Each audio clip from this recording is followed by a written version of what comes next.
Today on the Stay at Home Chef, I'm showing you how to make the most amazing white cake. It's light and airy and perfectly delicious, plus it's really easy to make. Today I'm showing you an updated version of my famous white cake. Start by preheating your oven to 350 degrees Fahrenheit, then lightly grease 2 9-inch cake pans and line the bottom with parchment paper. You can do 2 thicker layers on this or 3 more thin layers. So if you like a more frosting to cake ratio, go for 3 layers. Today I'm just going to demonstrate with 2.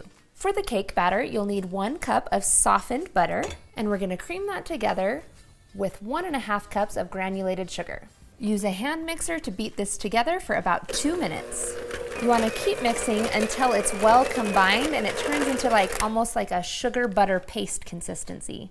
Then we're going to add in 2 teaspoons of almond extract, and if you don't want to use almond extract or you don't like that flavor, you can also use a clear vanilla extract. If you use regular vanilla extract, your cake won't be quite as white. We'll mix that in real quick, just a few seconds, and then move on with the rest of our recipe. With the remainder of our wet ingredients, you want them to be at room temperature, so make sure you pull them out of the fridge before you want to bake your cake. For this recipe, you'll need to separate out 6 large egg whites, and I do this just using the shell method, going back and forth like so. There's also special tools that you can use and other methods. You can even let it run through your fingers, but the shell works just fine for me. Once you've got all 6 egg whites, we're going to add that to the rest of our liquid ingredients. You want to add your egg whites to 1 cup of either milk or buttermilk. I find that buttermilk gives a fluffier cake. Then I'm just going to grab a fork and kind of whisk this together. Now, when I originally developed this recipe, it called for 1.5 cups of either milk or buttermilk. But I've found that I like to add a little sour cream. You can still do the 1.5 cups of milk or buttermilk though if you don't have sour cream or can't find it where you live. I'm going to go ahead and add my 1/2 cup of sour cream in with the butter and sugar mixture, and then mix that in really quick. If you're just using all milk and buttermilk though, you just leave that to the side so that we can alternate adding in our dry ingredients. For the dry ingredients, you'll need 3.5 cups of cake flour. This will give you the lightest, airiest cake, or you can use regular flour, but I highly recommend cake flour. Add 4 teaspoons of baking powder in with your flour, along with 1/2 teaspoon of salt, and give it just a quick stir to combine. Then we're going to add about 1/3 of the dry ingredients in with the butter mixture into our mixing bowl. And then we'll mix this in until just combined, which really takes only 10 to 15 seconds. And then we'll add in 1/2 of our egg and buttermilk mixture and mix that in as well. Then we'll add in another 1/3 of our dry ingredients, mix those in just until combined. Then add in the remainder of your liquid ingredients and mix that in. And then finally, the remainder of your flour. Mix this in until just combined. And as always, be sure to stop and scrape the sides and bottom of the bowl to make sure everything gets mixed in. Then you'll want to divide this up evenly amongst your prepared pans. This is a nice thick batter, so I also just spread it out a little using my rubber spatula. Super easy, right?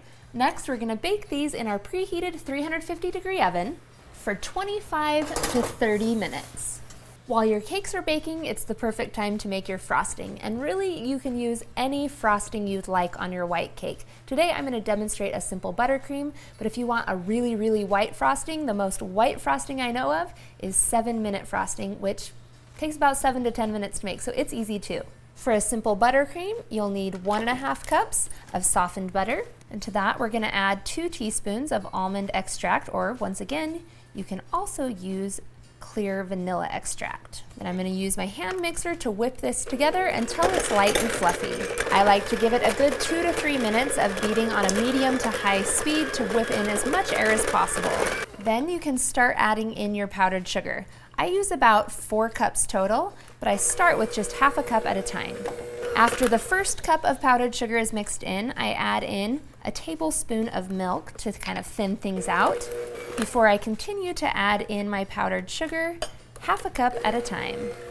Add as much powdered sugar as you need until you reach the desired consistency that you want for your frosting to spread on your cake. If your frosting gets too thick because you added too much powdered sugar, just add in another tablespoon of milk to thin it out. And now it's time to check on our cakes. You can always use the toothpick test to see when it's done, or I like to tap the tops, and you can see this has a little bit of a jiggle to it, so it needs a few more minutes. Once they're done baking, you'll want to place them onto a wire rack and let them cool in the pans for about 5 minutes. After 5 minutes, remove them from the pan and let them cool on the wire rack until completely cooled. Once these are completely cooled, all that's left to do is assemble and frost your cake.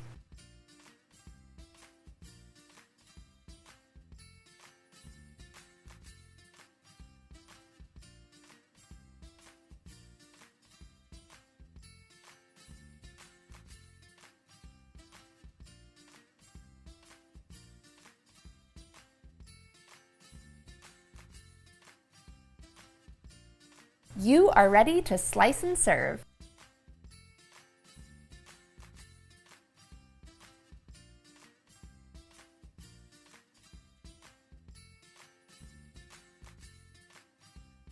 Thanks for watching. You can find the full written recipe as well as the metric measurements in the video description. Be sure to subscribe, like, and follow, and check out the rest of my videos where you can find hundreds of restaurant quality recipes you can easily make at home. We'll see you later.